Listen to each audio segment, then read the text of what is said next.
રોજિંદા શાકમાંનું એક શાક એટલે કે લીલા ચોળા આવે છે. બે જાતની ચોળી આવે છે, એક ઝીણા દાણાવાળી અને બીજી આ રીતે મોટા દાણાવાળી, જેમાંથી એકલા દાણા જ નીકળે છે.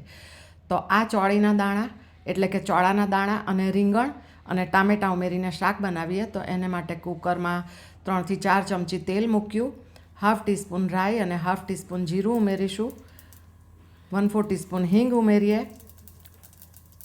અને ત્યારબાદ એક ટામેટુંને મેં કાપી લીધું છે એ ઉમેરીશું અને 2 ચમચી જેટલું પાણી ઉમેરીએ અને ટામેટાના ભાગનું મીઠું ઉમેરીને ટામેટાને કૂક થવા દઈશું.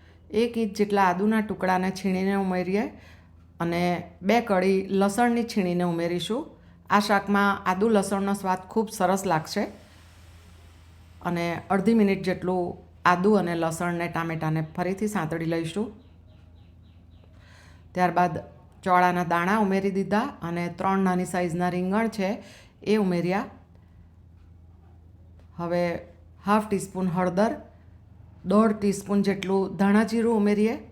એકદમ ઓછા મસાલાથી આ શાક બની જશે જુઓ. અને તીખાશ જોઈએ એ પ્રમાણે લીલા મરચાંની પેસ્ટ ઉમેરી અને સારી રીતે મિક્સ કરીશું.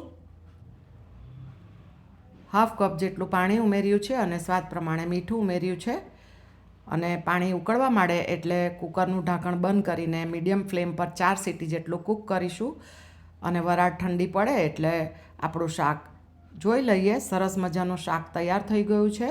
થોડી કોથમીરથી ગાર્નિશ કરીશું અને ત્યારબાદ સર્વિંગ કરીએ. તો આ થયું રોજબરોજ બનાવવામાં આવતા શાકમાંનું એક શાક એટલે કે લીલા ચોળા અને રીંગણનું શાક.